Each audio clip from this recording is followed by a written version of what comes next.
Hello, everyone, and welcome to another episode of Simply Sketchy. And today I have brought with me a series regular dealing with a series that we have been talking about for a while now. Still on book two, though. It is Dave from the channel known as Total Blackout Painting. Hello. Hello. Aloha. Aloha. How you Afternoon, doing? evening, good morning. Wherever part of the world you come from, there's a time of day, and whenever you watch this is also a different time of day, which is kind of Yeah, weird. But hey, time zones are time zones, I suppose. yeah, Good to have you back, man. yeah. Thanks, man. It's good to have you. Good to be back. Good to have you off the boat, back on dry land, hanging out. Oh yeah, So, and it's good to be yeah. healthy So too. we're continuing on with the Fablehaven series here, series two, uh, book two, Rise of the Evening Star. I figured out that the more the more we get into the series of these, the better I remember the story. And so by the time we get to the final monster or drawing or whatever we're gonna do for this book, I'm gonna remember this book really well. So I'm remembering. So up to the story now, we've talked about Olak, and we kind of went over the vague circumstances of that, and I'm sure I got some of the details wrong. Um, so we're gonna go back here and clear up, and I'm going to give a more clear timeline of what's happened to the story at this point, or what's happened to the story to get us to this point with the Revenant. But that is So, today's subject, is the yep, previously mentioned Revenant. yeah, the Revenant from the Grove, called the Revenant's Grove in the book, obviously because the Revenant is from the Revenant's Grove. Oh, say it Yeah, ain't yeah, so. yeah. I know it's crazy. So How? previously we talked about how Errol Fisk tricked Seth into feeding Olak the Glutton, and how Olak the Glutton grew and gained entrance to the preserve because of a traitor. We talked vaguely about or briefly about Vanessa being the traitor, and we talked about how the key to the the vault is in the Revenant's Grove. Mm-hmm. So at this point, um, I'm just gonna go through and we're gonna clear up. We're gonna clear up the timeline from when Olak from when Seth is bitten by Olak up to this point. So we're going to elucidate it, try to get it down really well. Yeah. So the uh, the Revenant um, obviously guards the entrance to the the entrance to the vault that holds the relic, and the relic happens to be the Sands of Sanctity. Right. So after we'll go clear back. So after Seth was bitten, they went back to the preserve. They met Vanessa. They met Tanu Coulter. They found out Errol was a traitor who was working with the Society of the Evening Star. Um, so while the kids, before Vanessa's outed as a traitor, and while we talked about the Drummonds and the little ants that were biting people and giving them, that were leaving marks on people, and how that was actually a cover for Vanessa for Vanessa to control people because she's a narcoplex. She controls people in their sleep. Yeah. All right. So while the kids are training, they train individually with each person, and as I said, Kendra spent the most time training with Vanessa. But Coulter took Seth. Coulter didn't take Kendra out because Coulter didn't want to take girls into dangerous places. That is because Coulter was kind of he was just an old-fashioned old man. Yeah, I mean, that's understandable. It's honestly something that should be more encouraged these days, but hey, what can you do? Uh, yeah, I agree. I agree. He's just an old guy that was trying to just follow the dictates of his time. Basically, he was trying to be chivalrous over it. But Again, no, it's kind of like how in certain series, some main character. Again, it's not out of malice. It's just proper. It's considered proper etiquette to not drag women into danger. Yeah. Well, I mean, that's kind of a biological imperative, honestly. it, as a society, we don't necessarily have a more valuable resource than families and like women and children. Yeah, it is the So, utmost valuable thing in yeah, all of human society, yeah, both on a macro and micro scale. If you wanna, yeah, if you let me use fancy words like that, because yeah, absolutely. yeah, the family is the most important thing, both for the future of the individual as well as the future of any kind of nation or civilization worth its salt. Right. Well, and the family, broadly speaking, is really the most powerful economic unit, It is. right? Like the most powerful driving factor for most people economically is their family. Mm-hmm. It's their desire to provide for their family. Mm-hmm. You know, even more so than people's desire to just not starve, Yeah. right? Like, it's one thing. Like, I could work hard enough to where I could eat ramen every day, Mm-hmm. but that's not fair to my kids, Nope. right? So I work as hard as I work. I work and I try to make as much as I can to provide as much for my family as I can. So anyhow, that's a weird tangent. I don't know where we're gonna go with that tangent. Yes, that's It's gonna it. start getting political. It So goes so back we're to a gonna previous subject we've had. Let's just yeah let's put it like that. yeah for taught lots of them. That's off topic from this. Yeah, Sorry. that's Oh boy. Let's so back to the book. back to not reality. Man, this is coming along really well. Thank you.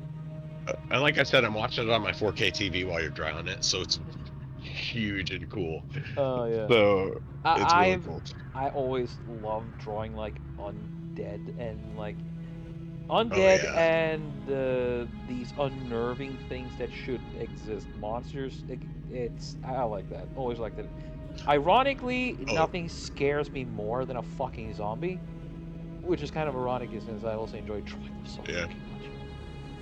The I don't get to paint very many of them, or I don't paint enough of them now. But like the Nurgle minis and just zombie minis in general are Yep. so fun to paint because the colors you use to the colors you use to make guts look like guts and look gross are kind of counterintuitive. You wouldn't think about it.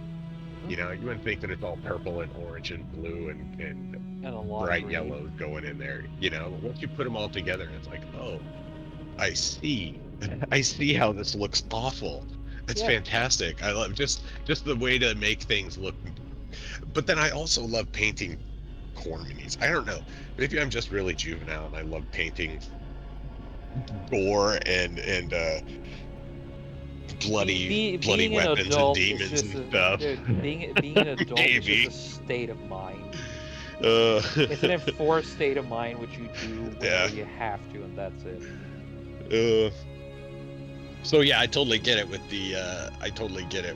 loving drawing zombies and drawing undead stuff, drawing monsters and stuff. It's really cool because it's so much up to your interpretation. It is. And it's hard to say like, oh, well, that's wrong. Yeah, It's like, because well, this is my interpretation of it. it's So interpretation, but it's also it's a zombie. It is meant yeah, to be wrong. It is yeah, literally they're just anti-life. yeah, exactly. There's something wrong with them. Yes, and it's that uncanniness that kind of terrifies me about them. Right? Oh yeah, like the Yeah, for shambling sure. motion, right? You see, kind, Yeah. dude, Trim's nothing. freaking himself out. No, no, no. I'm trying to find the right words. It is. You know what the best kind of zombie movie is? The best kind of scary zombie motion is? What's that? when you make someone manage to do proper stop motion movement while being an actor, while acting as a Uh-huh. zombie. That is the Like just that yep. the jerky jittery motions kind of stuff. Uh-huh. A real human doesn't move like that, right? So when you have an Yeah. actor who's able to move like that, then you have a dude who can play the perfect zombie, which is in itself just You're behind that. fucking terrifying. Sorry. No, you're good. All right, back to the story. Well, because we're coming along on the thing so damn quick. I'm not gonna get a time to finish the story I wanted to fucking tell before you're done drawing the thing. If we keep going at this rate. Yeah, Tangents on I know. Trimsmark Shack. Wow! What a surprise! Sorry. So while they're out, while Seth and Coulter are out gathering information one time, they hear of a place called out in the Four Hills, and that's where it's called the Four Hills. And that is the last place that Warren was found, or Warren went to before he was found all bleached out. Dale's brother Warren. Yeah, because Before he was found all whited out and catatonic. Yeah, because he's kind of this portrayed as a sort of a special needs dude. He doesn't respond to anything. He's just a vegetable, essentially, right? He used to be some kind of big shot on the Fable scene, but he's just a vegetable. Yeah, he was an adventurer. He was a really he was really good. He was a member of the Knights of the Dawn, and he was a really good adventurer. So they get word that Coulter and Seth hear that the artifact might be out in this grove, this Revenant's grove. And so Coulter and Seth go out there to check it out. And while they're out there, they get struck by that super paralyzing supernatural fear. And so that's when Coulter puts the cocoon in Seth's mouth and makes him chew it. Yeah, because that's when Olag. That's because Olag makes his appearance that moment, right? Yeah, and then Olag comes across the cocoon where Seth is at, and then eats him, and digests him and poops him out, and then turns back into the frog statue. Yeah. But so while Seth is in the cocoon, because that was like a period of almost a week that Seth was in that cocoon through all that shit. It was not just a couple of days. The thing about that cocoon was it had the inside of the cocoon. There were like pulpy areas. It was kind of like the pulp on an orange, but you could eat it and it would hydrate you. So it was just a survival thing. Yeah. It's like a plot convenient survival thing. Yeah, so Seth was in there for a while. And while Seth was in there, Coulter, they found Coulter, and he was all washed out like Warren was. And so they figured, well, it's the Revenant. They figured Seth was dead because they only found Coulter. They're like, Olak must have gotten Seth. And so everybody is freaking out. And that's when it is revealed that Vanessa is the actual traitor. And so Vanessa, it's revealed Vanessa's the traitor, and that's how she used Dale and Grandpa to get access to the register. She used them to get the key to the vault, because there's a key to the vault where the artifact is hidden. And it's this big giant rod. It's this I think you said it's a 6 foot tall rod. So, or no, it wasn't. I don't know. It's a rod of an indeterminate length, a metal rod of an indeterminate length, and it was kind of longer. It was. I'm trying to think of how long. Remember how long they said it was in the book. I think they said it was 6 foot actually. All right. Dave really likes thinking about long rods. I guess so. I spent a lot of time pondering that rod. Swear it's big. So, Yeah. So Kendra escapes. Kendra is so Vanessa captures everybody and puts them in the dungeon.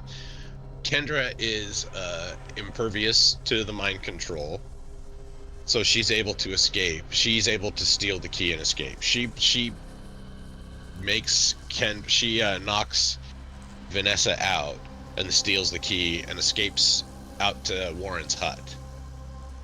And after she does that, um, or no, she escapes, and where she escapes to is the pond. So Kendra runs to the pond, um, just in case you might need help from the Fairy Queen again. But once she gets to the pond, um, the naiads, who suck, right? They're bitches. Um, they take Mendigo out of the pond and they put him back together and let him out of the pond. right. And Yeah, because in the Mendigo's previous last. Oh, go ahead. Mendigo in the previous book, he was like the henchman of Taggart, right? Of Muriel, yeah, Yeah, and he was Muriel's puppet. yeah, and he ended up becoming like taken apart and just dragged into the pond, right? Yep, the naiads took him apart and just dragged him, threw him to the bottom of the pond. Well, so now the naiads take him out, and his last his last directive from Muriel was capture Kendra, bring her back. So Mendigo goes to grab Kendra, um, and then she runs into a fairy, because it's the fairy. The fairies all over the place. She sees a fairy, and she talks the fairy into changing Mendigo, Right. so that Mendigo would follow her orders instead. And the fairy does it because it was really simple magic for the fairy. So that's when Mendigo comes back into the picture. Yeah, and that's how he And becomes now, like the servant, the basic servant of yeah, the good guys, right? yep, that's how Mendigo becomes a good guy. Because the fairy turns him right there. So now Kendra has Mendigo. She has the key. She doesn't know what to do. So she and Mendigo go back to Warren's hut, because it's the only thing she can think of. So they go to Warren's hut, um, and so Kendra has Tanu's potion bag. She has the keys, the key, and she meets up with Warren. She goes to Warren's hut. Well, Seth eventually escapes, and he meets her at Warren's hut. So Seth and Kendra meet up at Warren's hut. At this point, Kendra thought Seth was dead, and so now they have to figure out what they're gonna do to try to save the preserve. What they really need to do is get the artifact before the Society of the Evening Star can get their hands on it. But they can't really do that while the kids have the key. No, But the kids can't just sit around with the key, so they're trying to figure out what to do. it's essentially a Um, waiting game to see who it's kind outsmarts of a the other. waiting game because Vanessa was knocked out with a pretty powerful thing, so it was going to take a minute for them to get back in, or it's going to take a minute for them to get back.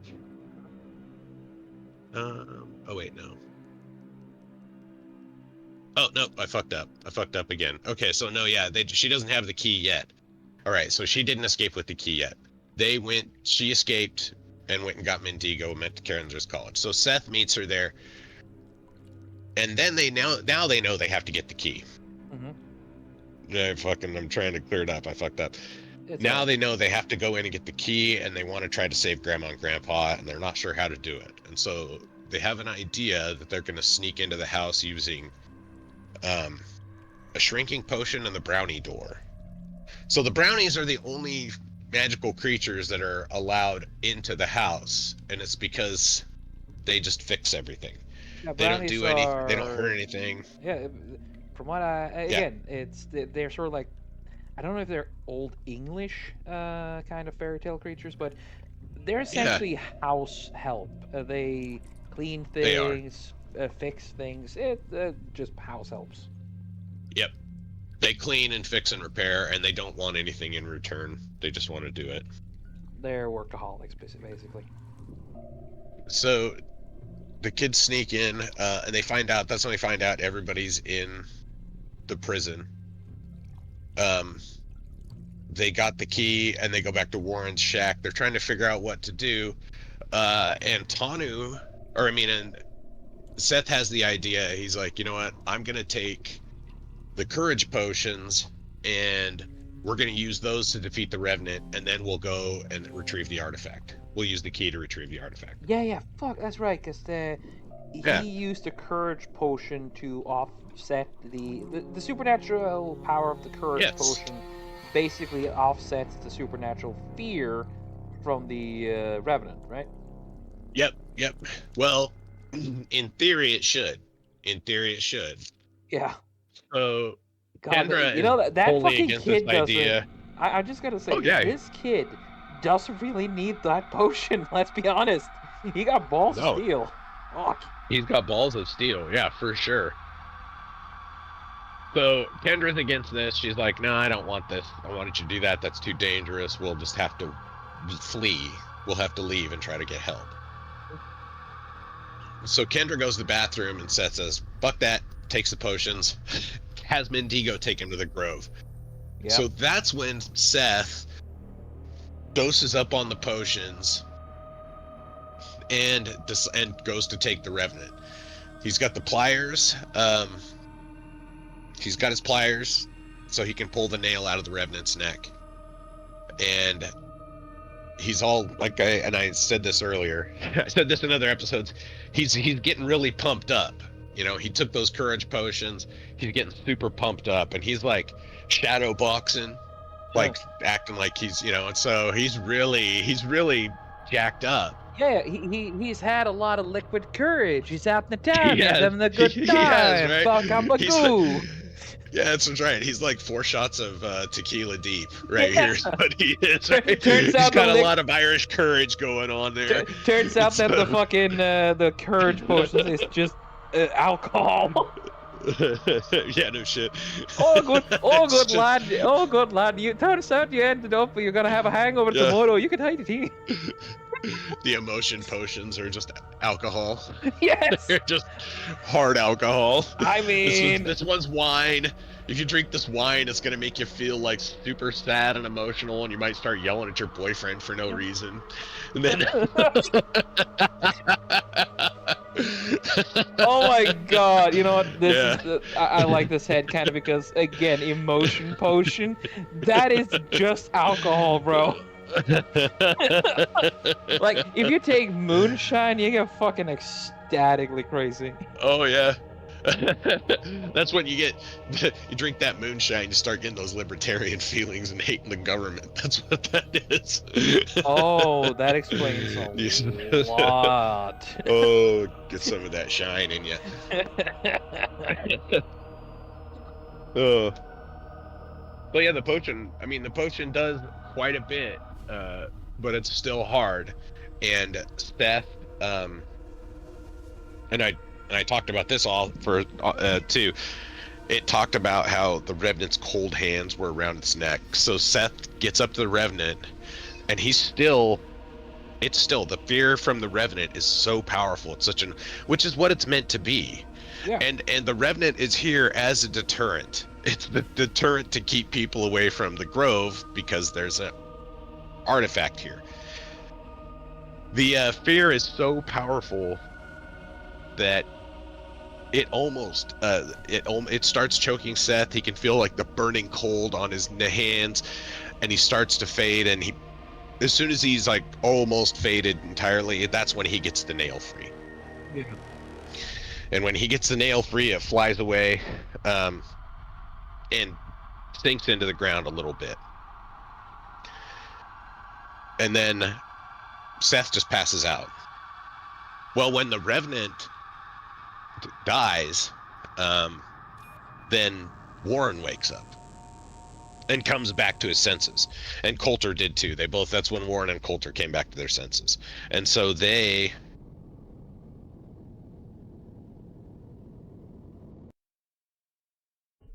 then Warren can help Kendra. He's like, oh, what's going on? Kendra explains the situation to him, Everybody's captured. We have the key. And Warren he knew that he was already going to go find the vault. He knew about the vault. He knew about the key. He just didn't know where the entrance to the vault was. Yeah. And the vault is called the Inverted Tower. Oh my god. Yeah. I'm sorry, I'm getting Elden Ring flashbacks. Is there an annoying wizard pelting you with arrows there too? God, no kidding, dude. I swear to God. Man, I've been watching my son play Elden Ring, and he did Fair Missoula. It took him quite a few tries to beat Malekith. It's because Malekith is so mobile. It took him quite a few tries to do it, but the way that he ran through that area with like such confidence, I was always terrified of falling off. Like I'm just like, I hated that area. I hated Fair Missoula for that. It's such a cool looking area, but every time you gotta jump, it's like it's a butthole pucker. You know, you're not a fan of heights, huh? No, and I can never get past. I can't get past that. It's such a, I guess it's such a visceral, like a primal thing for me, that even in games, I'm like, oh, it's dude. a little. How do you think? Like, I'm afraid of like underground dark areas. So when you throw me in a fucking cave with those undead zomboids there, and I'm like, oh. So like Nokron is the worst of both worlds. Oh god. It's and those balls, dude. Those fucking spheres. You know what? I'm sorry, side tangent, but you know when you're a Nokron on that goddamn bridge, and then you see this ball rolling, you jump to the side of the bridge, thinking, okay, I'll just roll past me. It stops, and then just like a Looney Tunes sphere knocks you right off the bridge and down into the abyss, and to climb it all up again. That dirty son of a bitch, yeah. Oh, God. I swear to God, when my character becomes Elden Lord Erska, they're gonna be the ones who will be the target of my government. That's right. There's some things are gonna change around here. Oh yeah, dude. The ones living in the sewers ain't gonna be the misbegotten and the fucking horned people anymore. No, it's gonna be just knockered people. Fuck them in those fucking spheres. They're worse than the horn scent. Oh god. Then the omens. The omens, yeah. Oh, yeah. Fuck those guys, dude. Yeah. Yeah, those stupid balls. Yeah, it's they're like one of the most annoying fucking enemies. Yeah, and then when you know what they are, you suddenly start becoming afraid of a giant ball coming against you. I know the fear of Wile E. Coyote now. For real, dude, I know what Indiana Jones was really running from. Yes! Of course, that's why he ran. That's a fucking video game, and I want to run from the stupid thing. Yeah. Oh. God, and don't get me started on the fucking sniper lobsters. Christ. Oh. The sniper lobsters. Oh. Fuck those things when so much, dude. When I found the cheese, which is faith build, is the Golden Land Ash of War. Thank me later. When I found that cheese, I had cheddar every single moment in those fucking sewers. It was Parmesan, it was cheddar, man. it was Gouda, it was smoked. And then that's like when I figured out how to use the Bloodhound Fang. Oh yeah. For the Bloodhound, you can do the Bloodhound step and the Bloodhound Fang. It's like it's such a cheap. You can cheese so many bosses with it, and plus it has bleed on it. Yeah. Like, I used the Bloodhound Fang for when I first. That was like my weapon of choice after I first got it. Oh yeah. Like, this thing's awesome. I'm gonna use it all the time. Yeah, I used the Angel Wing scythe and used that to cheese a lot. And then I got my hands on the Blasphemous Blade, and I never had to change weapon again. Then it was all over. I didn't have to. Yep. Literally how I beat the fucking game, dude. Dude, the cheesiest weapon in the whole damn game, honestly, is the Elden sword, the Elden Ring or Yeah, Elden Lord's it's great sword. yeah. I That use it. I golden wave use yeah, is. I use it, but Uh, at this point now, whenever I use it, I don't feel proud about it. It's like, yeah, exactly. I only pull it out when I'm like, "Ah, fuck this. I don't fucking want to do this anymore." yeah, I'm like, that okay, and then I'll. that spiral shaft comes out immediately when you just get so fucking shitty pissed at everything. That okay, wave of piss for all of you. Yep. Wave of Oh, piss. yeah, Yeah, that's the exactly. dude. Uh, That is the multiplayer term for that weapon art. You know, I know what we're gonna talk about next time we fucking do an Elden Ring themed video. Wave of piss. I love it. Okay, Oh, okay. Back to Revenants yeah. and oh yes, the what was it, reverse tower. The inverted tower. So I don't In want to go into a ton into that because I want to save that for later. But I want to save the specifics of it for later episodes. Otherwise, we'll just be talking about the same shit over and over again for like Elden like Ring. like that too. Yeah, I mean, I'll just be telling the same story over and over again. So let's say they went to the inverted tower. Um, they they were once they got to the inverted tower, then Vanessa shows up with Errol, and then eventually Tanu and Coulter are free of Vanessa's influence and can or wake up. Vanessa's not actively controlling them, and so they get out of the dungeon and they get out of the dungeon and run away because um, Coulter woke up at the same time Warren did, and so Coulter was able to free them. Nice. So let's see.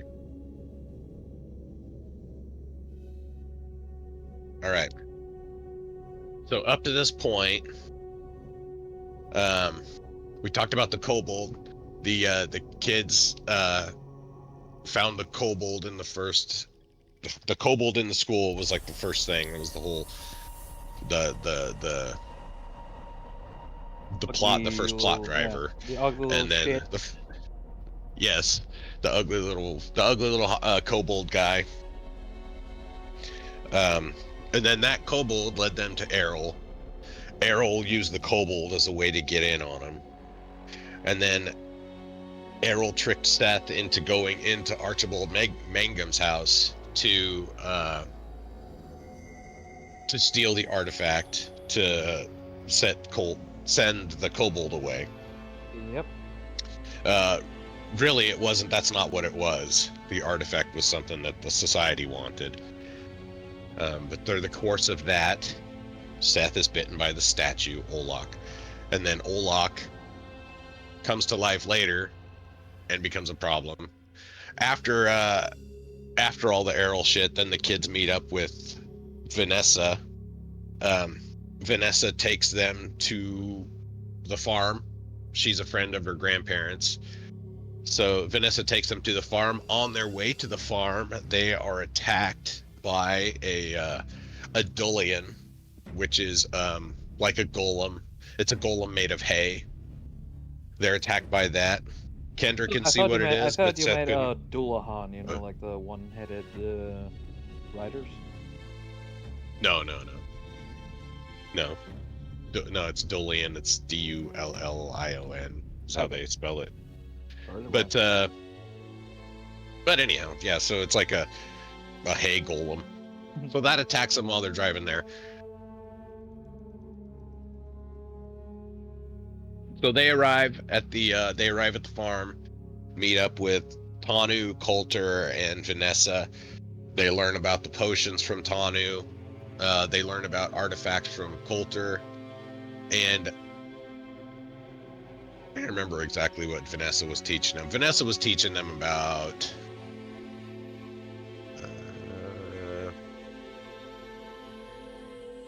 Let me look up Vanessa's shit here real quick, see if I can remember That's exactly what Vanessa was doing. Take the time you need. Yeah, she's an Arcablix. Narco. So- Narco capitalist. A fucking narc. Best thing you Oh can yeah, so remove this she's. one. I mean, she presents herself as a keeper of magical creatures, and then obviously she ingratiates herself to Kendra with with the candles and stuff. Right?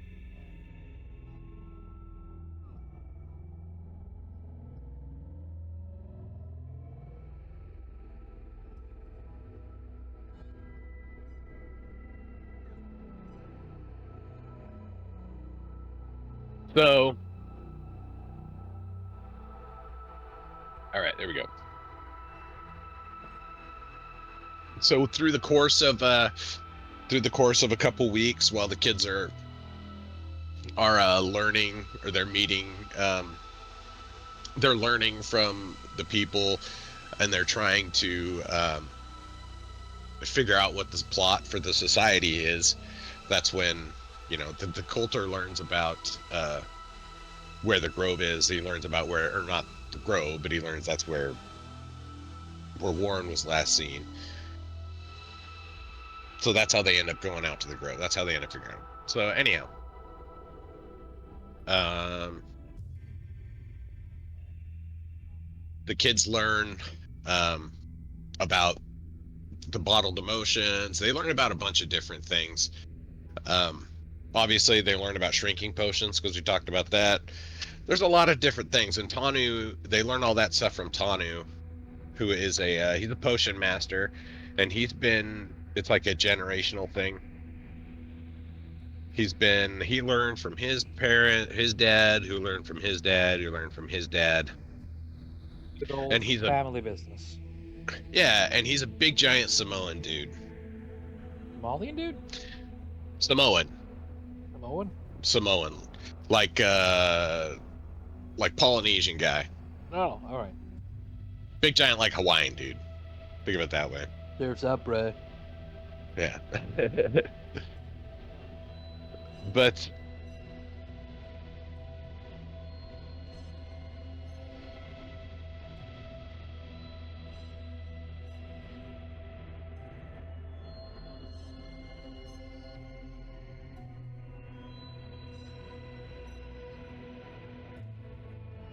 Tanu's Tanu's gonna play a much bigger role in the next. I'll talk a lot more about Tanu in the next episode because Tanu has some cool scenes in the inverted tower. Tanu's just he's a really cool character overall, because he's just like he's a big, cuddly dude that is always just trying to help.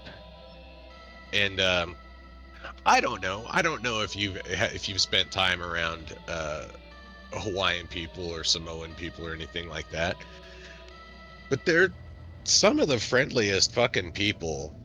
Like, and they're some of the nicest, like the warmest people. So they just make you feel really at ease, right? And he just to have a chill vibe to him, Yeah, they're and that's basically kind of like what Tanu is. yeah, kind of like Little John and Robin Hood, right? Yeah, kinda, Big guy can kinda. be he looks to be scary, but it's just a big teddy bear in a way. Yeah, big. I mean, they be a problem when they need to, Yeah, you know. but they choose to not. But generally nice, friendly. Um, and so Tanu has he has some cool parts coming up. And then let's see, I'm gonna log onto my. Professional and prepared. That's us. Yeah, no, I I'm not. totally didn't fucking pick this up immediately as we started this call. Yeah, this is coming along really well. It's looking cool. Thank you. I'm kind of happy with how it turned out. I was afraid that I wouldn't get the desiccated face look, but you know what? This turns out No, great. I think you did it. I think that's good. Yeah. Also, I did the sort of like bloated corpse belly. Yeah, I think that fits really well. Yeah, because a lot of corpses sort of get that sunken in look, but as they are a bit fresher, there's still a lot of gas and liquids that gather up there as the organ starts to rot and liquefy in some cases. Right. Is As it they what they easy call it, death wonder? putrefy. They start to Ye- putrefy. So Yes. zombies and undead are handled. They're really interesting in the Fablehaven universe. Yeah, notice the Revenant seems to be more like a programmed entity, like controlled by the nail here, right? It kind of is. Yeah. It turns out that they have a really low intelligence. A lot of them, they're intelligent. A lot of the undead are, and I'll expand more on that right now. So Seth's encounter, this encounter with darkness, and like overcoming and being just exposed to such supernatural evil, for lack of a better word, because the nail that is in this thing's neck is like it's a dark, um it's an inherently dark thing. Yes. I guess not, it's calling it evil is kind of not necessarily. It's dark. It's like the light. It's the opposite of the light. It's dark. Yeah, we talked about that, but it's like We did. evil. It is dark in nature, but its use can quickly be for evil. Like Yes. actively sending this thing against people would be evil, but using this and like if this was like a flesh hungry, actively murderous thing that would just go after people, then Yeah. it would be a evil creature for evil intentions and deeds. But instead, Right. this one is made as sort of like the ultimate deterrent because it It is. doesn't. It's there. It's there to keep people away, and it's not. Yeah, and it doesn't hunt people, right? It just chases No, people it away. sticks around in its area. Yeah, It just stays in its area. You know. it stays in its lane. Um, That's it. it doesn't have to wander very far. Right. I mean, I don't know what the daily life of a Revenant would look like. Get up from They bed, don't have to go brush your very far to do their teeth. shit. Yeah. Yeah. Brush your teeth, comb your hair, make sure you look okay. Yeah. I don't think those fall in there. But yeah, so Seth's encounter, especially with the nail, because the nail is incredibly powerful magic. Right. And it would normally kill a human. Right. It would normally it should have paralyzed to the point of death is what it should have done. The fear should have paralyzed to the point where he should have it's died overexposure to effectively. fear, basically. Right? Exactly. Like it would just be putting so much adrenaline and shit into your brain. Of that fear, adrenaline, hormone shit into your brain that you would almost have no choice, but like your body would just give up. Yeah, but that you can literally die of fear. Right. But because Seth was like super juiced up on the courage potions. Yeah, he was because he was all Irishman. because he had that fucking 10-year aged barrel aged fucking Johnny Walker there. Yeah. he found his grandpa's stash of moonshine. Yeah. And so, but this left a mark on Seth, and it left a mark similarly to how Kendra has been fairy struck. Now Seth has been similarly brought into the darkness. Yes. And it later becomes revealed that Seth is what is called a shadow charmer. The Sphinx tells him about that, because the Sphinx is what himself, which is revealed in the series, that the Sphinx is a shadow charmer. So a shadow charmer is like it's like a fairy kind or a fairy struck person, but they are an agent of the dark. So from this point on, Seth is immune to supernatural fear, much in the same way that Kendra is immune to mind control or mind-altering effects like that. Yeah, and she can also Seth is immune to fear. And she can see through fairy charms too, right? Yep. She can see through the charm and the glamour. But now Seth is no longer vulnerable to the supernatural fear that many many undead creatures or many supernatural creatures. It's not even undead. It's a lot of demons. There's just a lot of creatures that exude a supernatural aura of fear, Yeah. Which because they're is powerful. yeah, and also Like dragons do it, and I mean it's dragons logical especially do it. it's logical to have the creatures aligned with dark exude dark emotions. Like fear would be one of the more Yeah, it would be one of the easiest and strongest emotions they have. right. What would be the most, kind of most logical one too? Yep. So they are. So Seth's now immune to supernatural fear. But also, Seth can talk to and command undead. So later on in the book, Seth talks to. He gets a. There is a revenant that he encounters that is the mouthpiece for the king of the undead. Um, and what I mean by mouthpiece is like literally this thing walks into the room and opens its mouth, and the king of the undead talks through its mouth. Sort of like how I Um, first thought the mouth of Sauron worked. yeah, yeah. And so Seth ends up going to back to the house at some point, and a he finds a place called, or he finds that there's what's it called? I think it's the Hall of Dread or something. There's a section of the dungeon that is full of undead evil creatures, Ooh. and that's how Seth figures out that he can talk to undead creatures, is because he's just kind of hanging out, and then all of a sudden he hears something whispering to him, and the thing is whispering like save me, or release me. And that's kind of when Seth really figures out that he can talk to um, the undead.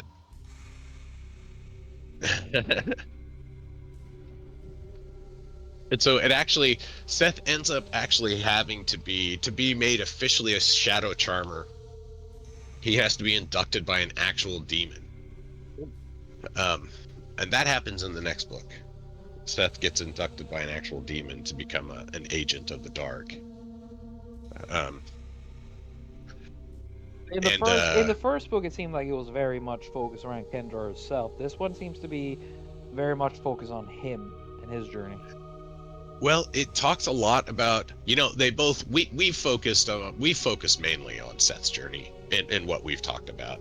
Kendra has a story in this also. Her story, like the first one, Kendra is definitely um, like the one that saves the day. In this one, it is more of a joint effort. They both do save the day, but Seth really does become a more heroic character. Like, you already knew Seth was a heroic character. Everybody already knew Seth. We know Seth's very courageous, and he wants to do what's right. Um, but he starts being a little smarter in this one, and it really does highlight, like, this part particularly. I think it's an interesting, because he just had to do it.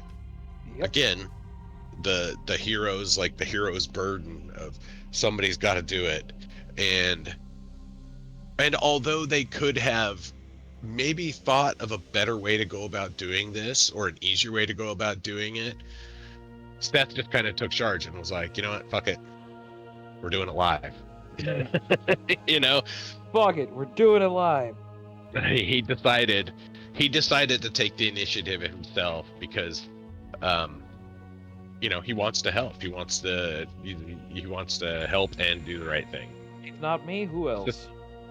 Yeah, exactly. And so he dons that mantle and goes and defeats the Revenant, and is rewarded pretty generously because of it. Like that, if you look at it in terms of like, you're playing D&D and you did this side quest, and then all of a sudden your character gets all these awesome new powers, it'd be like, was a cool trade-off. Yep. That's a cool trade-off. I don't know if in real life that bears it out the same way. But again, it works in the book. Hey, if it works, it works. And so Seth defeats the Revenant, which is something that nobody thought he could do, and something that most people wouldn't even want to even try to do. Mm-hmm. But Very true. he knew he had to do it, and so he did his best. And he suffered, but he was rewarded because of his eventual status as a shadow charmer. Yep. He had the balls to do what was needed to be done. Yep. So after the artifact is taken, after they get the artifact, that's when they decide at this point the Sphinx is the leader of the Knights of the Dawn, the leader of the main force opposing the Society of the Evening Star. He already has one artifact that they know of, so then they gave him so he took the Sands of Sanctity, which is the artifact that they took from the vault, and they knew that there was really no way. No, actually, Vanessa had a lot of agents. She had a lot of people all over the place that she had bitten. And I mean, like you would, right? If you were that kind of person that you needed to, that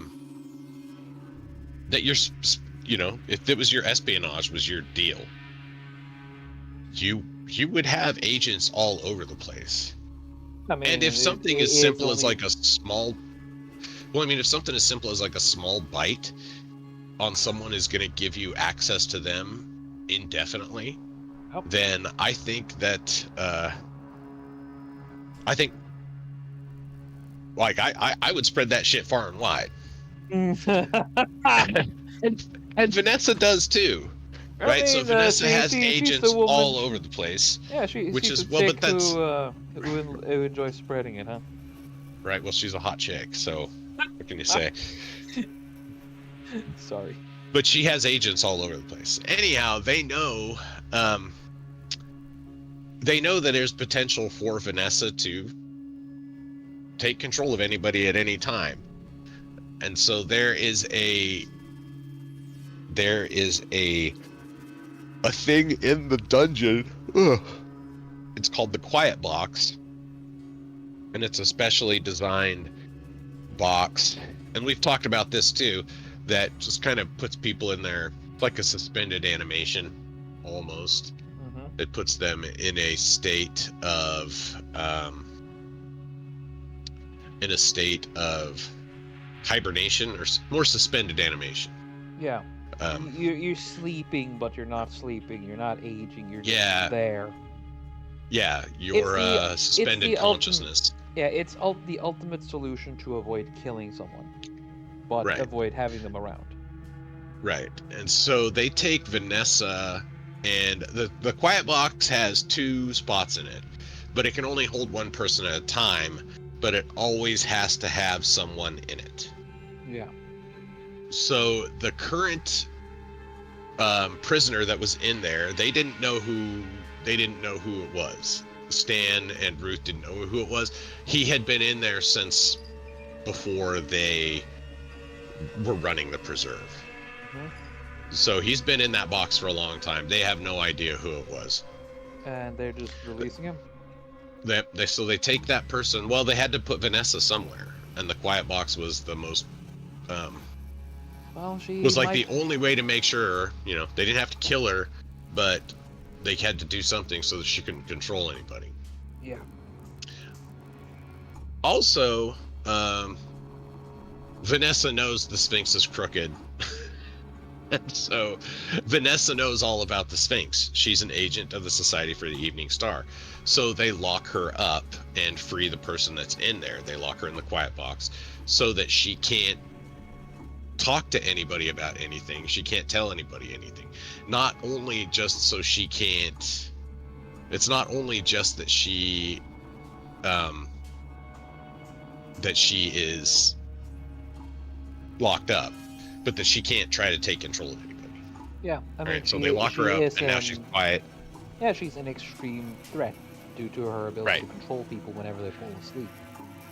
Yep, and so she's not getting out of that box until... and Stan and Ruth don't do a lot. They don't do a lot with the dungeon, except for make sure that there's two goblins. There's two goblins in the dungeon, and they make all the food and they feed all the prisoners. And they're allowed to be in the dungeon just because they do that, and they have to listen to Stan and Ruth, otherwise they'll end up in a cell themselves. Yeah. So they're forced to be the wardens of the others. Or worse. Yeah. Oh yeah. Either or. Yeah.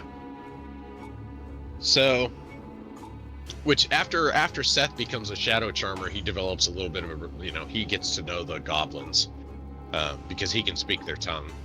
He can speak all of the, just like Kendra can understand the magical tongue of fairy creatures. Like all the languages for fairy creatures, she can understand it. Now Seth can understand all the languages for the dark creatures of the dark. Yeah, which is pretty fucking handy. Both sides. Yeah, so they lock Vanessa up, and that's the end of the book, where they're leading the robed figure out, and taking they're leading the robed figure out and taking and then leaving Vanessa there, and then they take off, and that's the end of book 2. Yeah. What happened to the dude who kind of started this shit off, though? The guy who tricked them into... Errol? Yeah, what was his fate again? Yeah, Errol. So Errol ends up dying. He ends up getting killed in the inverted tower. Yeah, was this one of those typical... was he betrayed by someone? Or did he end up screwing up? He was killed by a... giant flying leopard that spit acid on him. Leopard. Oh, okay, leopard. Okay. Like a cat, like a big giant, okay, like a giant flying cat that spit acid on him. I thought it was a leopard. Yeah, a leopard. Yeah, yeah. It's like some guy just waiting around for Jesus to cure him, and then Jesus is sloughing off, and then he vomits ass. Is like, ah! Now you got leprosy too. Sorry. No, sorry. But yeah, the inverted tower is really cool. We're gonna tease the shit out of that for the next episode. Yep. We'll edge you. We'll edge you on that one. Here in Jim's Art Check, we like edging. It's not so much bigger than I intended. That was a bad joke. There's sometimes things sound much better in my head until I say it out loud, and then I realize my head is not something that should be trusted at any point. Big same, dude. Big same. Yeah. Always go through a consultation with real fucking life, and then make a gamble, I guess. Oh Lord. So yeah, let's see. Yeah, I like how this is turning out. Thank you. Like 1 hour in already, so we're doing pretty well. Yeah, I figured this would be a quick one. Yeah. Well, quick. Because I knew this subject would be an easy one for you to draw. Yeah. 'Cause, The what takes time in this is always like the wrinkles and pieces and shit. oh yeah, but like when you have to draw an undead dude, it's a lot easier, I think, to conceptualize like off the get than Yep. when you have to draw a four-headed ogre or a giant frog monster. Oh yeah. Especially when that giant frog monster has some kind of weird tongue issue. An appendaged tongue. An appendaged tongue. Yeah, That is the descriptions. that it's wild how like the tongue took more longer to draw on that than anything else. Like, I mean, obviously We it was the spent most, so fucking long discussing what the fuck that thing was. I almost got a fucking headache. It's like, no, no, no, it's not a hand, but it works like a hand. yeah, Yes, no. but it's not a hand. Is it several tongues? It's like a hydra head? No. Well, actually, yes, it's like a hydra head. How do you mean?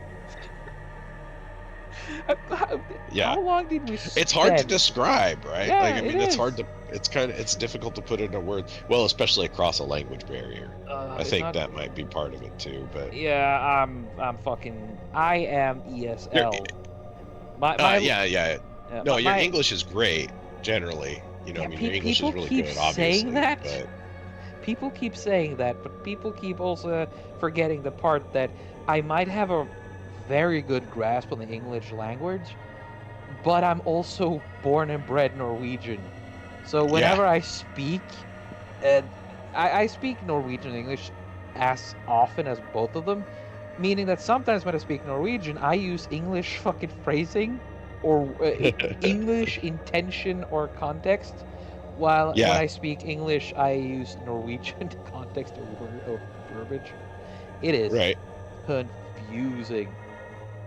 And I'm almost saying it. Well, that's one of the hard things about learning a different language. Not just like learning how to speak it, but like actually learning. I mean, not just learning the words, but learning how to speak it is because you got to learn a little bit about that culture to say it right, to Yeah, speak correctly, right? Like because the language doesn't exist in a vacuum. no, it doesn't. So And also the and you not just that, but the different kind of accents or variations of the language too. Like right, yeah. lately, me and Bezic and hell, rest of the Sultans have had this massive focus on just languages and the development of words, and it's really darn interesting. It is. Etymology is one of my I love etymology. And what now? When I was in high school, at some point, I thought I might want to go to learn linguistics or something like that because I thought it was Yeah. like I just really liked language arts, Yeah. and so that's probably why my son he just finished. I'll sprout out a little here. My son just finished his GED tests, and he got a 180 out of 200 on his English on his language arts Wait, portion of it. 180 out of 200? Yeah, he got 180 out of 200, which is, and you only need 140 to pass. Well done. So yeah, it said he qualified for college credit actually, so he could just test and get some college credit, which is not surprising, um, because his his mother was like me. We really like reading and English and all that shit like that, poetry, a lot of that faggoty nonsense. Um, we both really enjoyed that stuff, and I've read a fuck ton of books. I don't remember a lot of the books, but I mean a lot of stuff, but I've read a shit ton of books, um, and I've picked up a lot of words, and so my wife, my then wife, my son's mom, and I spoke very verbosely. We used big words and shit around my son all the time. Hoops bounced breastily. Yeah, and so he ended up with a really big vocabulary, and like I have a large vocabulary, which sounds like masturbatory or self-congratulatory or bullshit, whatever. I'll kick your ass at Scrabble. That's really what it comes down to.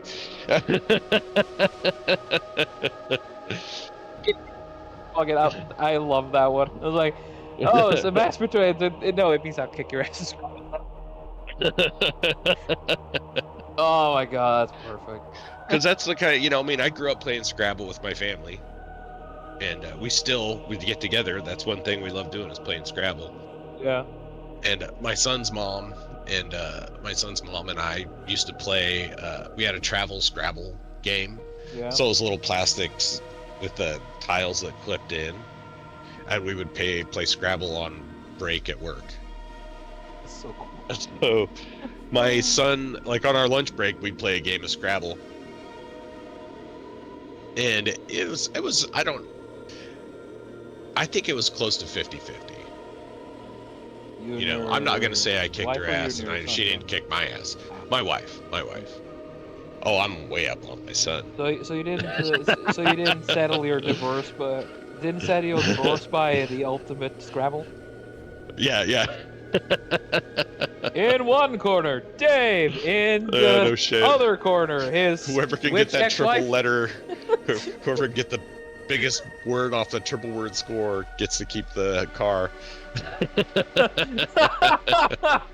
and he just divided by the different point systems in Scrabble. Yeah.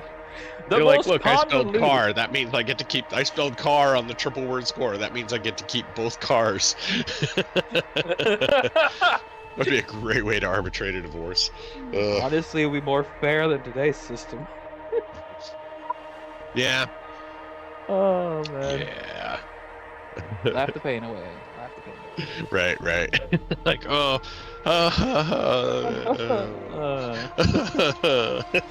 It's okay, bro. Oh man. Yeah, I've seen some shit there. Like, was there? I think I heard someone once say that he'd much rather just do the old timey duel as to settle divorce instead. What was the woman in was the woman have a sack of what the hell is it? The man has to stand in a pit with his arm tied behind his back.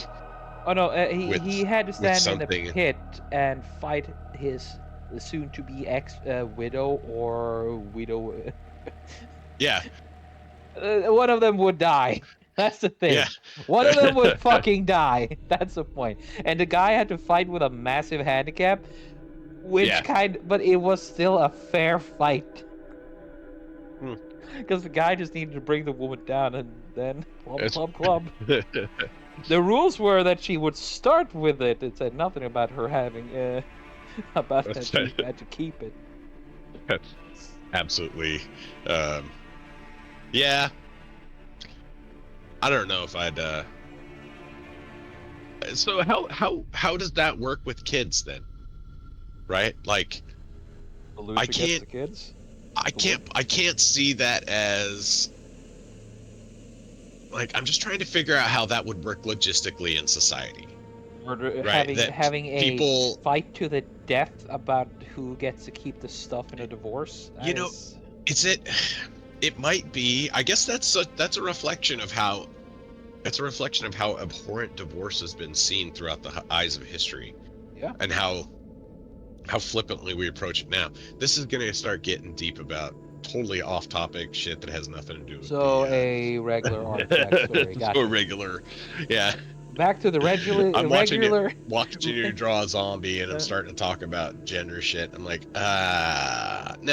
How was it? Back to the irregularly unscheduled programming. There we go. Right. I should make my own fucking tangent alert kind of thing going. Yeah.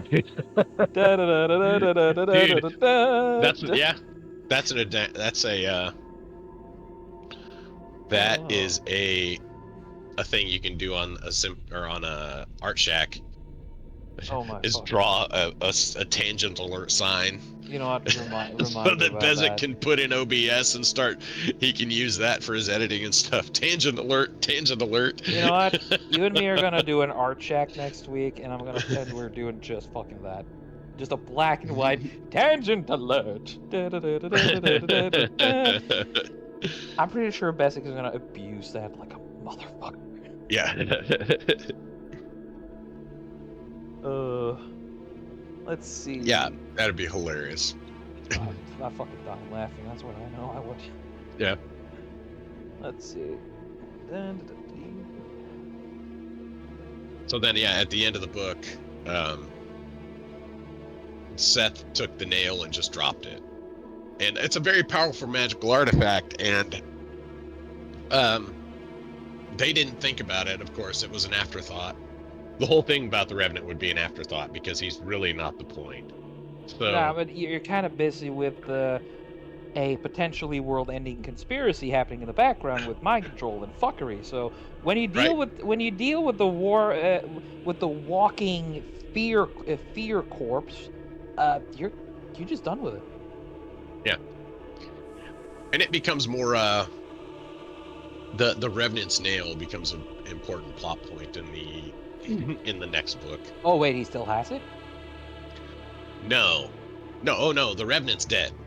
The Revenant died as soon as Seth took the nail Oh out yeah, of his I'm body. saying Seth still has the nail. No, they dropped the nail. Oh, The kid, they just left the nail, and when they dropped it, it buried, like it sunk down into the dirt a couple of inches. ew. And so they just didn't think about it. They're just like, okay, well, we're just moving on. I get But it, but that's turns less out than that ideal. nail was that the nail isn't important. It's an important artifact. It's a powerful magical object. Oh, Uh, oh shit, that is not good. so they and like I said, it comes into play in the next book. Yeah. Book number 3? Shit comes back to haunt thee. Yeah, book number 3. That is the Grip of the Shadow Plague is the book number 3. But we're a couple of ways away from that, because I think Yeah. the next we got to do at least one more on this book.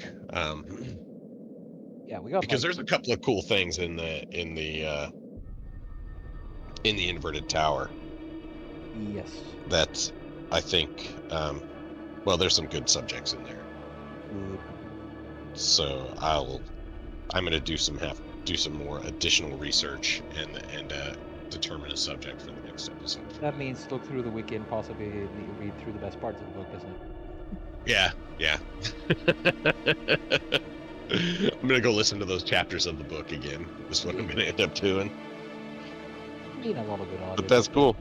They're on Audible. There you go. Cheating. No, I'm actually a dumbass. Oh. That's hilarious watching this in 4K. That guy's just looking at me like life size, face to face. I'm just looking at that zombie face to face. Yeah, that's not terrifying at all, is it? So yeah, it was my birthday last week. Yep. It was last week. Yeah, so my birthday last week, and so I got myself a laptop for my birthday, and my new setup. It's good. It's good. My new setup. I put pictures of it in live shows on live chat on Sultan's on the last episode of Sultan's. Yeah. But I have a giant 4K TV back here. Got a bigger TV in my bedroom than I do in my living room, but that's because the one in my living room's a bitch to unmount off the wall. I don't want to do that shit. So,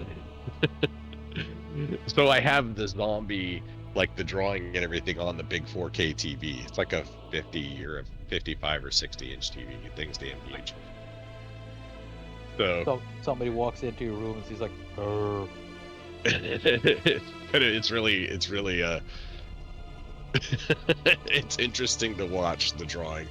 It's cool. I highly recommend it for anybody who's if you want to watch this episode on a 4K TV, I think that's a brilliant idea. Grim's Art Check now on 4K. Yeah, 4K HD TV. Hey, in terms of entertainment, that means you made it. Yeah, right. Oh yeah, look, Ma, I'm on the big screen. 4K TV.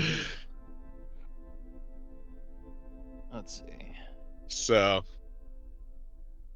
the let's Tried to think of what else to go off on here. I mean, there's a lot to go off on. Let's be fair. Yeah. Again, these brushes are so cool, and you're doing this with a pen and a tablet, just to clarify for the audience. Yeah, I'm using the an iPad 2018 edition, iPad Pro, and the Apple Pen, basically. Not the pen pineapple Apple Pen, but just the Apple Pen. That's super cool that it works that way. It does. That it works and it works this well. And I'm using Jazz's brushes, and specifically because I like the graining, and I can get some.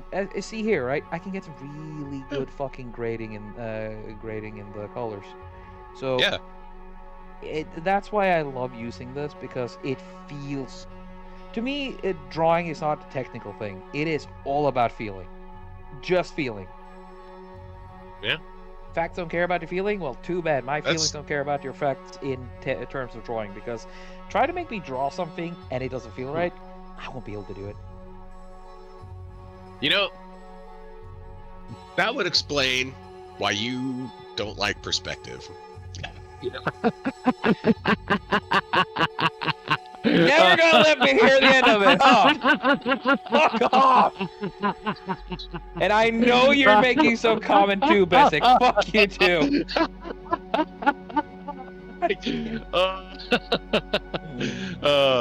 That's. Oh, I can't wait to see what that does. That's. No, it'll do something. It always does something.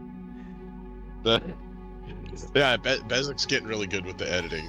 Oh yeah, dude. I'm getting more than what I originally expected, and from what I've heard, he's having a lot of fucking fun. He's even gonna start coming back as a guest too every now and then. I think the. Oh, good. Yeah. Yeah, because he hasn't been on. I don't remember the last time I saw one of these with Bezik on him. Yeah, I think it was like the first. Fuck, how many recordings? That was a long time ago. Oh, we did. The first recordings were only with Bezik until I managed to drag you and Bleach along. Yeah. And then he got busy. But it was a new thing. Editing. Yes. Right. It was fun. And the best part is that I get a really varied amount of things. But me and Bezik are going to talk about something that really is close to our hearts, and that is Starship Troopers. Oh, thought you were gonna say killing orcs. Well, when you think about it, orcs and arachnids, maybe different ideologies. I mean, what? Yeah, it's I think I can get like at least 2 episodes out of it. One talking about the Federation and Rico and his character, and then we can hopefully do one on the arachnids themselves. Because the thing is, again, another tangent. Who knew? It's gonna be what I like about the book, and it's probably gonna be mostly about the book with reference to the movie. The arachnids are just what's it called? They're more biologically, they are more related to lobsters. Instead of being like the spider things. Exactly, because in the book they're described as a madman's description of a spider. They're not actually arachnids. They're just a completely disjointed description. They're this completely alien cephalopod, or is the lobster like a cephalopod? Arthropod. Arthropod. What's a cephalopod again then? Words. A cephalopod is like a squid or an octopus. Well, that knows what the fucking linguistics. There we go. I'm so glad that I'm not fucking. Crabs and insects are arthropods. Yep.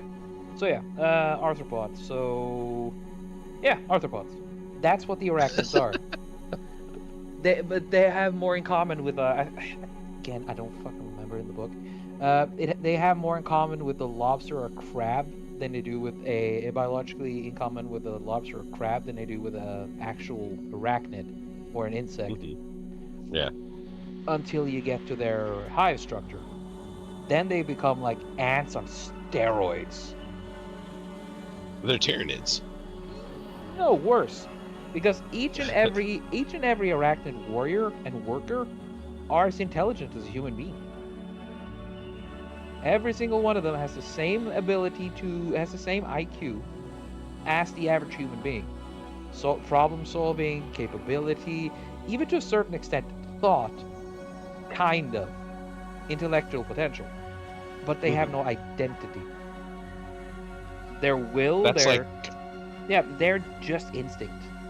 But their brains have problem solving skills. did you ever read the Ender series from Orson Scott Card? Nah, I didn't read the end of the series. I've seen the movie. I've heard a lot about the book, but I kind of never got into it. Fuck that movie. I like the space battle. The books were good. I thought the books were good.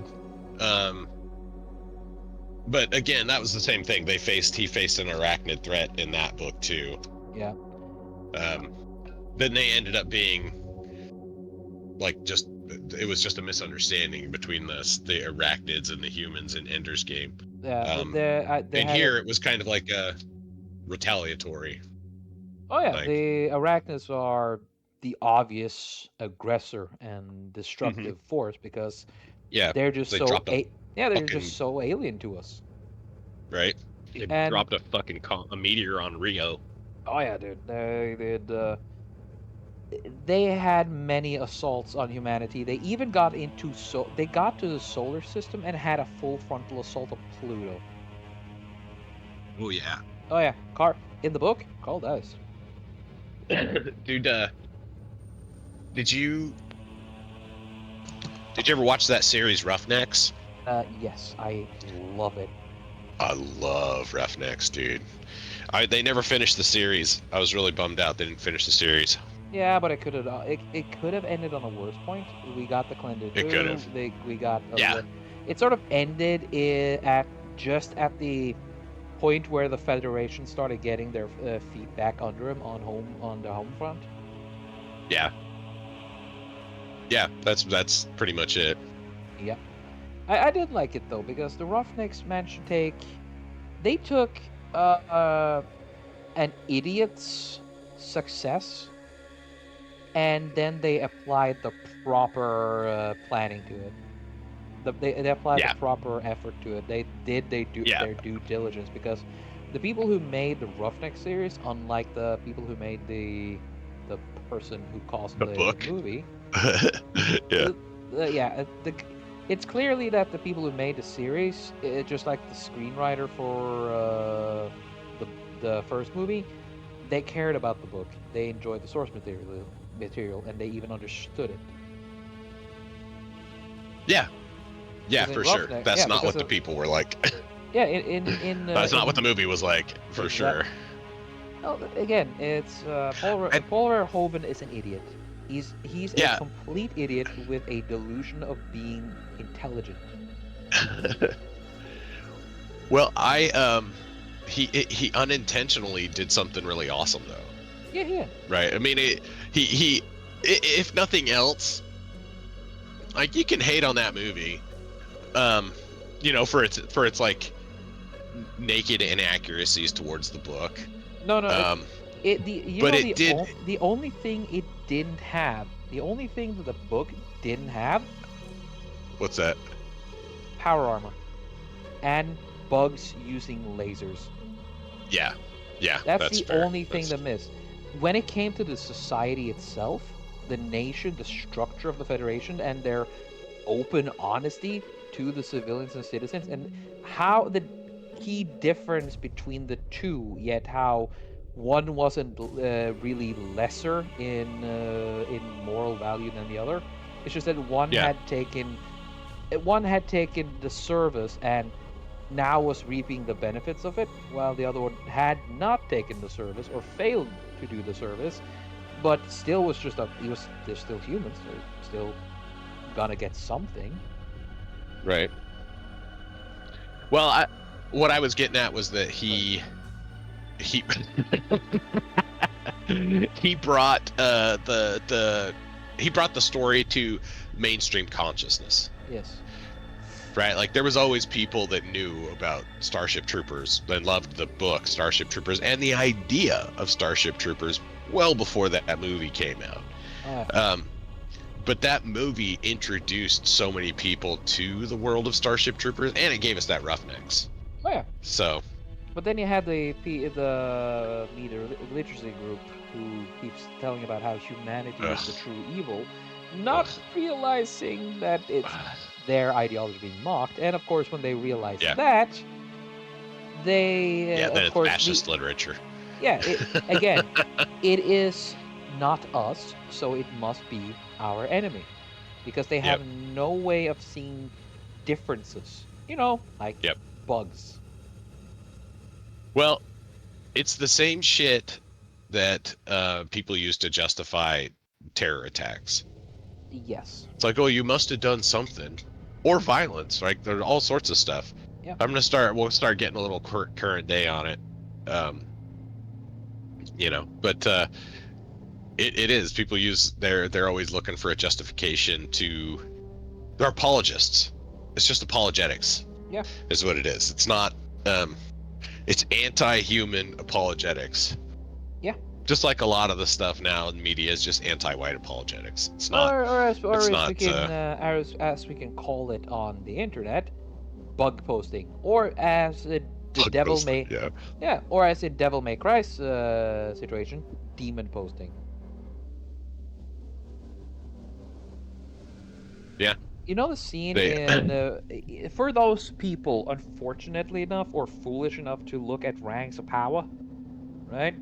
Oh. Yeah. They did the same thing in the Netflix Devil May Cry series. You have literally a demon mom holding a demon kid in fear as the American president sends bombs into a gate into hell and bombs the shit out of hell. I'm sorry, but Devil May Cry makes fucking America look amazing.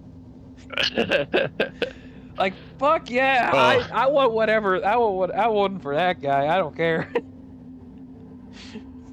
Oh, dude, I watched. Idiots. Speaking of Netflix schlock, I watched a movie today called Spaceman.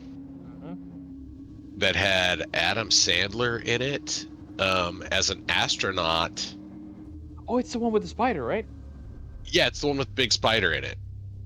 And I watched it because, like, oh, it has Big Spider in it. Yeah, that movie's pointless. Don't even waste your time with it. It's so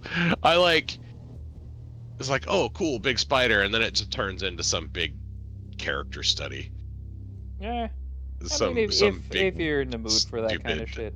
If you're in the mood for that shit. Yeah, if you're in the mood for that kind of banal, because it wasn't even a good character.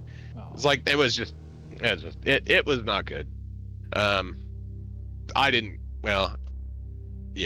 care for it. It was very boring. Yeah. But not like Fablehaven, which is super exciting. Yep, and I've heard it's gonna get a movie, and you did say it was gonna get a movie sometime. Yeah, it's getting a movie in 2026 from Angel Studios, which is super exciting too, because they're gonna let the people do a faithful adaptation of the books, right? Because as it turns out, the book's about a traditional, typical American family, which, as it turns out, that means white family. And so and as it turns out, most families are racially homogenous. So maybe they'll be able to have a family, not like Lost in Space or any of those other stupid fucking shows that had a United Colors of Benetton ad as a family, somehow having 3 different race kids. That's an old 90s reference. Okay. Having three different races of kids in one family with the single race parents. It's like, how the hell do you do that? Oh, that you do that because the mom sleeps with the postman and the milkman. Yeah. Oh yeah, that's where that joke came from. So I'm super glad that this hopefully can avoid the modern day media bullshit, like the Yeah. current day isms that affect so much of the media, that and it's just pervasive in everything. Yeah, I just I'll cross my fingers for it, but I've been burned too many times, so I'll be a bit careful about it. that's yeah, you're right. You're right. I got burnt with Dune. Dune was the last one. They Dude, burnt me again on you it. want to know why I knew that movie was gonna have severe problems? Well, they race swapped someone important in the very No, first no, fucking no, it 3 months wasn't of the show it, being fucking announced. that dude was, well, kind of. Um, it, to be honest, it would have been a acceptable sacrifice, but what they did was unacceptable in the most important thing, because what they did is they cut out a central character to the second half of the story. They Yeah, they removed did. Chani from the story. They pretty much kind of ruined. I don't know how they're gonna. I'm really curious to see, because they are making a third fucking movie. I'm curious to see how he's gonna bring that back so He that. won't, because it's a fucking Well, retarded thing. it's impossible for them not to, because Yeah, but they they have can't to have. make the story because Paul doesn't have a wife. Or I wife, know. concubine, I know the details, but the thing is, No, there he is doesn't no have a Johnny. partner. Yeah, he doesn't have Johnny. No. For some retarded reason, that artsy fartsy dumbass Danny Villeneuve, or whatever the fuck his name is, And decided to remove Chani, one of the most important characters in Paul's life, more yep, important than his own father. just He destroyed her fucking character. No, Just no. It was destroyed her the character character. wasn't destroyed. The character was dropped, because when you Yeah. end up replacing a charismatic, loving woman who is a extremely faithful individual, and yet also like the love and support that keeps the literal emperor of the universe Yeah. standing and living and willing to do what is necessary. And what they did was replace it with a mediocre loser whose only acting, whose only capability and skill in acting, the only act they can do is be constipated. Yeah. Look at Yeah. Zendaya's face in every movie she is in and tell me, does it look like she's able to squeeze it out? No. She's constantly trying, and she's No. struggling with the fucking pressure building in her fucking guts. Right? She was so grating. She was so grating in the second movie. She should have been a loving and supportive character, but all she did was tear Paul down every fucking chance she got. Yeah, She and did and that then the whole, she did oh that no, he's, millennial yeah, girlfriend bullshit where she's negging him the whole time, where she's actually the fucking smart one in the whole situation. It's oh like, yeah, no. and then No. and they have the fucking gall to go around being like, oh no, Yep. you didn't. That is unacceptable. Oh no, I have to go out in the desert and make a resistance to you now. Yeah. They don't This, talk about the first child, because at that point in the movie, they had already had a kid. Yep. Right? They had already had a son that was killed. They had a Yeah. baby that was killed. And so at that point, like they were already closer than they actually were in that movie. At any point, at that point in the books, they were closer than they'd ever were at any point in that movie. At Yeah. that movie, they barely seemed like, she always seemed like she was bugging him. She seemed like she was, and she was always annoyed with him. Yeah, And she it was didn't like, love him. She hated him. she seemed like it. It was No, so, she yeah, genuinely hated him, because after he takes over the universe and ensures the security of his people, she goes out and betrays him. yep, pretty much, dude. Fucking Well, it's so, I don't know why they had to put that modern day bullshit in the story with Chani because getting upset and leaving, because it was already understood. Like, in the book, Chani understood that the marriage was wholly political, entirely political, Yeah, and had nothing she to do even with has love. a good fucking commentary at the end there when he says that he would accept the marriage, and her comment is, Yep. "It will be a loveless marriage," or Hmm. I don't know. Basically, A put up loveless marriage, and she'll never have his kids. yes, because she knew that she belonged to Paul. Right. She had Paul's love. She was the one that he truly loved. He was the one who would be with Paul. They couldn't stand the fucking idea of a woman taking the back seat. It's so goddamn annoying. Oh yeah, and It's no, like, no, no, no. It's not just the back seat. They couldn't stand the fact that that she has to be there with a man. She has to support a man. That's what they hate. That's what they can't handle. Yeah. So, Yeah. It's I was noticing that little spot too. It's I it's why I hate when I hear something is being normally I hate when I hear something is being adapted. mhm. You know, because I've been burned way too many times. And you know what? I'm sure the people who loved Dune back in the 80s when David Lynch put his stuff out were hated it then too. Yeah. I'm sure they did. And then they had every right to, because that movie, as much as I love that movie, I understand it has Oh, very it's little to do with the actual books. Lynch's movie is a good sci-fi movie, Oh, but it's it brilliant. is it's not the best Dune adaptation. However, compared to Villeneuve's that cuts out fucking Chani and several other characters, it's a fantastic fucking movie in Yeah. comparison. Because Yeah. here's another thing though. If I want to give Villeneuve a little bit of credit though. He did. You want to know the thing that makes it worth watching it? At least, don't watch the whole movie. It doesn't deserve that. Go watch the clips. Wanna Yeah. know why? Yeah. Because the clips show off a different Harkonnen. They show off an amazing Harkonnen. Oh man. Yeah, The like Harkonnens were dope in that. oh That's I think he did do a good job with the Harkonnens. yeah. Like and I don't want to.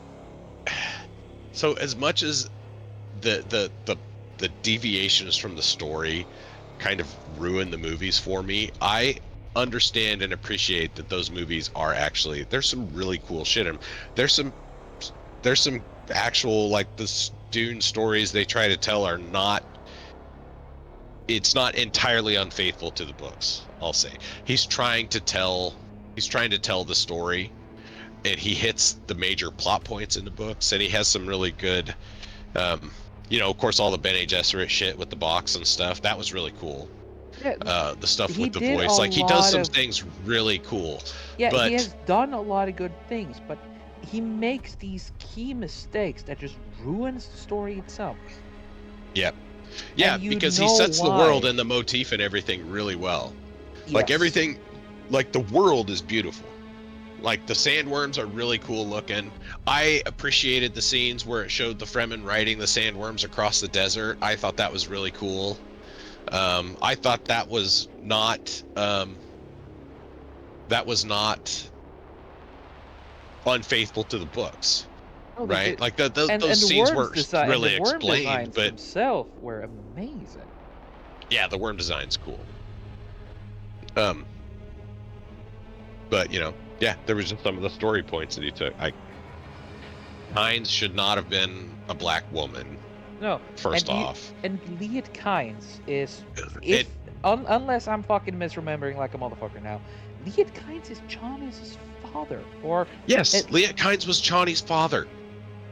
That so was how does Chani's dad. He was how does Chani's that dad, make sense? right? So I don't know why you would. He was like, and that land, like that, they sapped so much of the weight with that race swap, just with that swap right there, by making it that, and even if they make it, oh, it's Chani's mother, it's still not the fucking same. Yeah. It's not the same because a father has different expectations for their child than for their Yeah. daughter than a mother does. And one thing, Right? when Like, I found out that he had become a she and a black woman, do you know what mhm, one thing, I called it and I was right immediately. And do you want to yeah. know what that is? What's that? She would not be executed by the Harkonnens the same way. Nope. Nope, definitely not. Instead, she got that heroic thing where she starts beating on the sand and calling Yeah. on Shai Hulud to devour them Yeah. all. Instead, in the book, that doesn't That was happen. so cringe too. That was Yeah, so fucking cringe.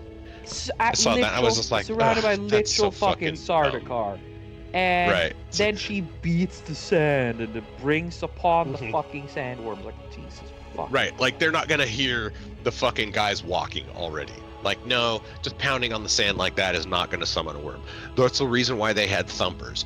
Because the thumpers were specially designed. They didn't just go up and down. They put sound waves down into the ground. Yeah. They're especially designed to put shock waves down into the ground more than just walking. Now, you walked Exactly. irregularly in the desert because you never knew when a sandworm was around, but And the part of the you could thing summon too, it by walking. If and the there was thing one is, close to you, you could summon it by walking. yeah, but the thing is also, Lietkine's death was that the entire point with his character was that he was a man who had gone native. He had gone native. He Well, had taken a Fremen. he wasn't. No, it wasn't gone native. He was native. Yeah, He was I Fremen. said gone native. No, he was not originally. He was a man of an imperial world, but he was not part. He was not from Dune. He was. He had Not from made Arrakis. exactly. He was Yeah, not off Arrakis. He had made Arrakis his home. He had made the Fremen his people, and that's and taken a Fremen that's wife. And the point is, his entire death is essentially this one. He dies as a Fremen. He dies without water. He yeah, understands everything how it works. His brain just does its thing before the yeah. end, and he finds this small amount of relief in that he knows that right beneath him, as he instead of having to suffer in the desert, he just gets to die as a great maker is born, as a sandworm erupts from its larval state and becomes this massive titanic being. Yeah, He yeah. again, It's he dies as what he wanted to be. He dies as a Fremen. right. And yeah, they and the whole terraforming thing was his idea, Yeah, it was his dream, but right? Like, yeah, yeah, at least a dream that he spearheaded, because a lot of the fucking Fremen loved that idea too. yeah. Well, they wanted to have a green planet, right? Like they didn't want to live on a desert forever. That was not the destiny that the Fremen saw for themselves, was to have. That's just why they were hoarding all the water in the CHs, Yep. so that and all the basins and stuff, so that they could at one point try to terraform, which is eventually what happens. You know, Hmm. that's signified at the end of the David Lynch movie by it raining. Yes. And also, he in David Lynch, he used a more supernatural element to it as well. He moved on. Yeah, he did. He made it a lot more supernatural. And I don't mind Um, it because it which worked. It it's worked. it's interesting though because the whole premise of it is really supernatural, right?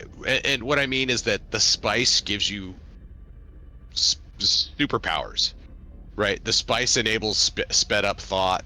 It enables, man, that looks cool. Um, the spice enables all these different things Yeah, it that are expands the superhuman mind. abilities. It gives you It expands the mind. It gives you long extended life. life. Yes, and Yeah. it enables space travel and fucking Hmm. mutations.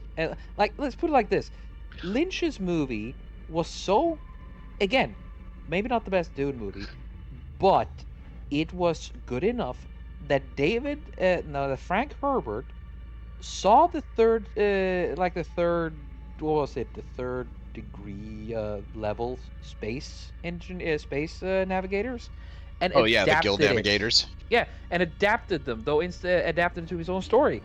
So instead turning them into massive larval creatures. He instead turned them into more fish creatures that constantly need to pop some spice tablets in their mouth in order to just live. Yeah. Well, they live off the orange spice gas. Yeah. The guild navigators have to live in this orange spice gas. Yep. To it enables them to fold space. It's fucking fantastic. That's what it is. It is, and so that's a supernatural.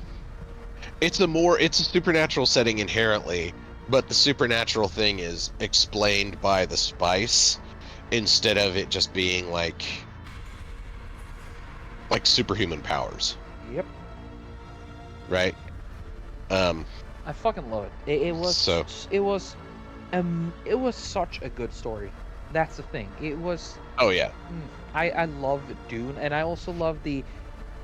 Honestly, when I got older and I understood truly what the jihad was, it wasn't a fight against just pure machines. It was a fight against the people who owned the machines. Well, that's the Butlerian jihad. Yeah, it wasn't the fight. It wasn't, because the problem with the machines wasn't the machines. It was people using the machines against other people.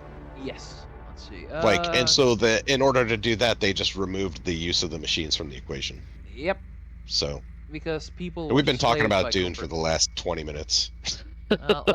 Let's be honest, though. That last part with what the machines did, it turned the people into zombies. Yeah. Into revenants walking around aimlessly with no purpose. Just without the nail stuck in their neck. That's all. Yeah, some people would say that would be. Some people would say that would be a benefit. Others would say, I've been through worse. Yeah. Let's maybe just remove a little bit of the shine here. Maybe make it a little bit dark. But I'm curious to see. Well, I posted that meme everywhere about Jason Momoa saying, Jason Momoa confirms he'll be back for the third movie, and then he says, "It's not my fault you didn't read the books." It's Yeah. like, because Duncan Idaho is in every fucking book. He is. Like, he comes back in every book, and so he's Jason Momoa he's not in the second. He's again the. Yeah. Wait. Yeah, he is. The second half. I mean, of Dune. He's not. Well, no, that's because he is the It's not Paul that's the main character. It's fucking Duncan Idaho, dude. Duncan Idaho is the only character that's in every single book. Yep. He's literally the only character that's in every single book. And he's also the dude who gets axed the most too. Holy shit, he gets abused. Yeah, no shit, he dies a lot. For a lot of different reasons. Poor dude. His fascination, Leto's fascination with Duncan was really interesting. It was because it's really amazing. It was because he was such a central character to his father, though. I love Leto the second, dude. He is the best character in Dune because where Paul failed and just became this pathetic loser, because again, Paul was faced with the undeniable truth of the jihad that the Fremen had to do. Paul saw the golden path, which was the best case scenario and would lead to human prosperity. Well, it was the only way. It was the only way to ensure humanity would survive into the future and not go extinct. Exactly, and Paul saw that and was like, "Oh no, I don't want to cause death," and he pussed out.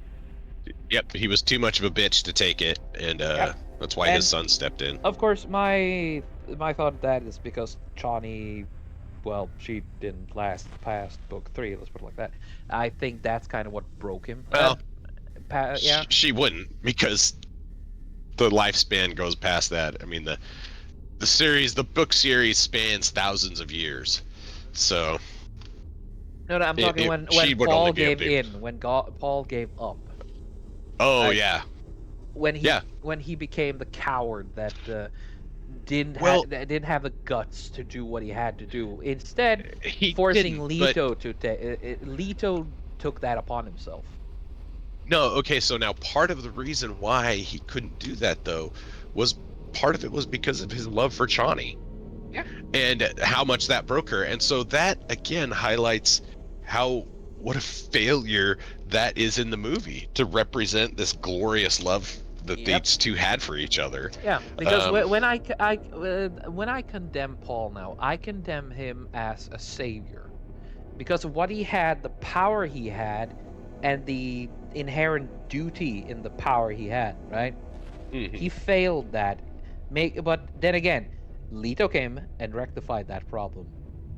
So in a way, he made a replacement. He ensured there was a replacement for his failure. He did. But Paul is a astounding success when it comes to be a loving father. Until he No, was that was broken. his. Well, and so that was the main. Yeah, a loving husband. I mean, That was the main difference not father, between. husband. Fuck. Well, but that was the difference between between Leto and, um, between Leto and Paul, in that Paul had the family, and Paul loved everybody, and he didn't also. Paul was not also born knowing everything like Leto was, and so, Paul had the experience of a family and didn't want to leave it. Yeah. Um, While all and Leto which as to had where was Leto memories. never had that. Yeah, Leto only had memories of a family, Yeah. and Leto always wanted someone to love, Yeah. like his father had. But that is something we can But he get knew it into was not later. his destiny to do. Yeah. So yeah, we can talk about Dune at some point, but for right now, we're talking about the Fablehaven Revenant, which looks like it's all wrapped up here. After half the episode, as usual with you, Dave, is just tangents, and it's been I'll take the majority of the fault on this one because I've been in a rambly state of mind as of late. Sorry, dude. No, all good. There's a lot of detail that I wanted to save for a later because of the drawings that I think we should do later. Yep. So I didn't want to dump a whole bunch of those details now. But yeah, so we'll carry those in the future episodes. But Yeah, this looks fantastic, man. I'm rather happy with how the Revenant turned out here. Yeah, for sure. I could feel its cold, icy hands around my neck, around the neck. The nail is kind of might need a little more highlighting, actually. But yeah, I'll fix that immediately. So there we go. It would work if I put it over the goddamn line art. And then click the right tools. Wow, I am off my game. Oh, it's Lord. it's like 2 or 3 in the morning for you, to be fair. So, Actually, as it's 3 in the morning. yeah. Now I know how Bessic has it. And that dude drives a full-on goddamn Spurgy podcast in the state of mind. And he lives in Australia. Oh boy, I'm glad I'm not Australian. There we go. Yeah. Just sticks out a little bit. Yeah, how about that? A little lower on there. There we go. I think that's good. Yeah, 62. Let's zoom out and see. Yeah, that looks good. Oh yeah, you see it. Yeah. Of course, as you can notice, this episode I made some mistakes that I genuinely, and I made this mistake. I didn't notice it until far after. As you can see, the white layer is under the darkening layer here because I made the same mistake with the background as I did with the zombie. I selected a layer, and then I started the highlighting. Yep. When you in this case, you need to select it and then choose a different layer on which to use the tool. To start drawing on. Yep. So today a mistake was made, which I feel have done a little bit more damage than intended, but there are parts here that can be done, and also mistakes are made to be learned from. So next time I'll be a bit more eye out for that, I think. Hey, there we go. Some unforced errors, but it still ended up as a win in the end. So we're good. Yeah. It looks good.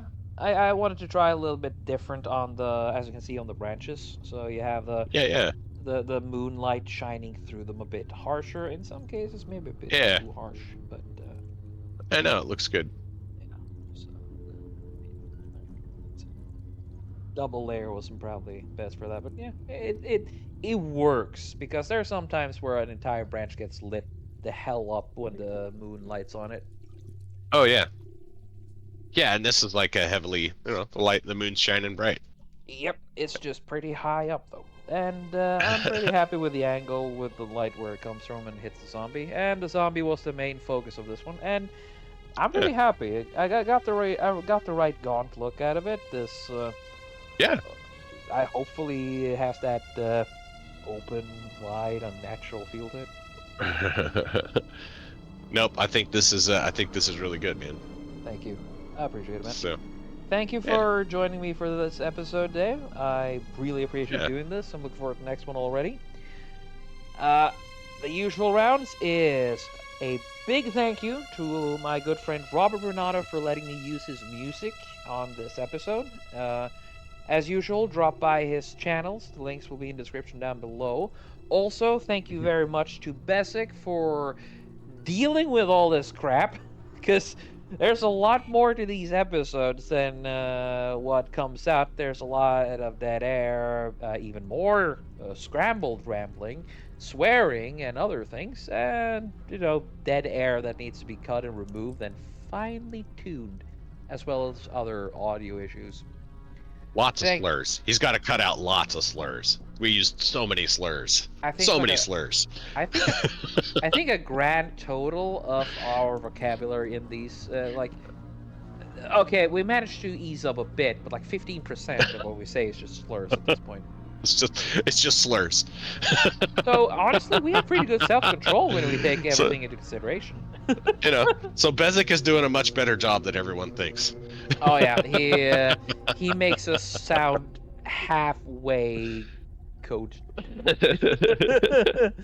Oh. But yeah, it's again, he does a good job, and he only gets better at it. Thank you, Besic. Yep. And of course, a big thank you to you, Dave, for putting up with me, joining me here, and giving me these good stories, and joining me on these fucking tangents that takes us from Earth to space, and then God knows where. Hey. It's my pleasure, man. Yeah, I appreciate you having me on here. Yeah, I always have a good time with you guys. And of course, a last good thank you to everyone dropping by and watching this episode. Again, this is a hobby. I enjoy doing it. I enjoy doing it with my friends here. And I am also extremely grateful for anyone who takes time out of her day to listen and or watch to this. Thank you very much for watching, and I hope you have a fantastic day. Goodbye, everyone. Peace out.